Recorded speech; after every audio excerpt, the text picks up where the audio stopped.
We live in a world that has become, over time, increasingly selfish, self-centered, competitive, mean, harsh, self-seeking. A world in which a lot of what people are interested in is what they can get out of it, not so much what they can give to it. Or perhaps it's always been like this for generations and generations, but my impression is that there seems to be an increase of this kind of self-centeredness in more recent years. And perhaps this is part of what we're seeing at national levels as well, as we see over the last few years an increase in nationalism. Our country first, and we don't really care about anybody else. A focus on our national needs and a disinterest about global priorities. Now, what does that mean for us as Christians working in the world, ministering in the world, living in the world? Most of us are not presidents of countries. We're not the leaders of global organizations. We may not have very much influence at all beyond our own household, and even then perhaps not so much influence. But what does it mean for us as a Christian to be living in a world that seems to be obsessed with the self and what we can get out of it? Well, of course, as Christians, the first thing that we should do is to turn to the Gospels and to look at the life that was lived by God the Son in the person of Jesus of Nazareth.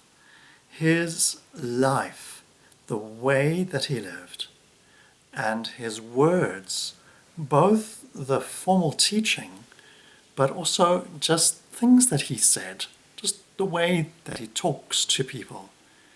These are the things that I want to suggest to you should shape our behavior most profoundly. Of course, the teachings in the epistles, particularly Paul's teachings, are extremely important for us. Our understanding of John's teachings are really important to us. Luke, of course, is a really important writer in the Acts of the Apostles. But at some level, when we want to know how to live our daily life, moment by moment, in the ordinary, everyday things of life, the place that we should go is to the Gospels. And we should look at how Jesus behaves. Our Gospel reading for this Wednesday, the first Wednesday in Advent, is from Matthew chapter 15. And it's quite a well-known passage. It's Jesus' feeding of the 4,000. And Matthew writes that Jesus had moved and gone up to the Sea of Galilee, and that great crowds had come to him for healing. And he lists them. He says, the lame, the blind, the cripple, the mute, and many others. People laid them at his feet, and Jesus healed them. And of course, people were amazed at his healings. Matthew writes, the people were amazed when they saw the mute speaking, the crippled made well, the lame walking, and the blind seeing, and they praised the God of Israel. And so in some ways one could think that this is a story about the demonstration of great power by Jesus, his ability to transform and change the natural order of things, to in a sense insert himself into nature and change it. But then we get the first words out of Jesus' mouth in this situation. He has been healing many, many people. But now he speaks to the disciples, and in verse 32 of chapter 15 of Matthew's Gospel, Jesus calls his disciples to him and he says, I have compassion for these people. I have compassion for these people. And then he clarifies, they have already been with me for 3 days and have nothing to eat. I do not want to send them away hungry, or they may collapse on the way. And then that leads to one of the narratives about the feeding, in this case of the 4,000. But it starts with something that moves in Jesus' heart. He says, I have compassion on these people. I feel for them. There is something in my heart that is moved by them. And this is his first response. And he looks around at this enormous crowd of people and he says, they're hungry. They haven't eaten for 3 days. I can't just heal them and then send them off on their way. We need to do something for them.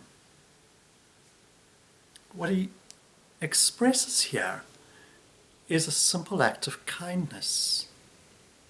He is kind to them. And I think when we read the scriptures, when we read the gospel narratives particularly, we will see that Jesus is so often kind. We use the big word compassion because it sounds like a bit more of a fancy word. Jesus had compassion on them. He felt with them. And I think that's a good word. I like the word compassion. But there's something about the word kind that is very simple. Perhaps it's because it's just one syllable. But it's the kind of word that a child might use. We might not speak to a young child and say, you need to be compassionate. But we might say to them, you need to be kind. Or if we asked a child what they liked about their teacher, they probably wouldn't say, oh, my teacher's compassionate, but they might say, my teacher is kind.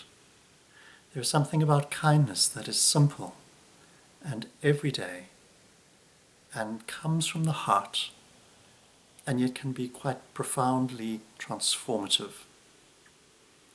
It is because of Jesus' kindness towards people that he recognized were hungry and vulnerable that he was able to feed the 4,000 and perform that great miracle that is so impressive.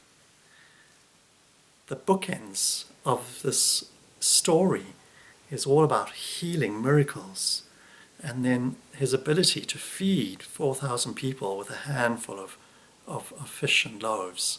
But what joins them together into a whole is his kindness.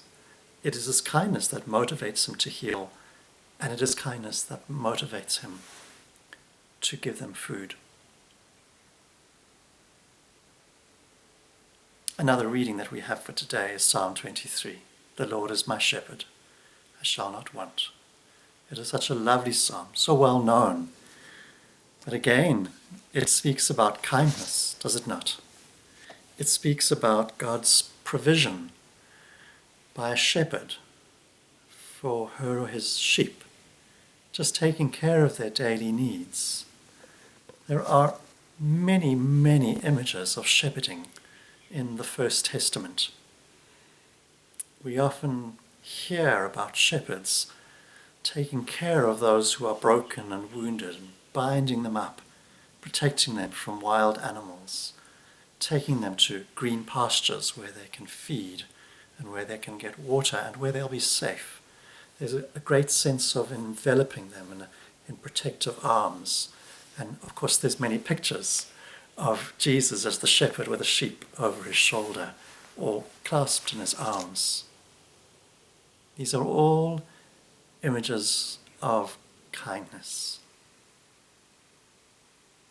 As we journey through Lent, and as we reflect on the coming of Jesus Christ into the world, God the Son, born as an infant, born as a helpless baby, completely dependent on his parents for his survival.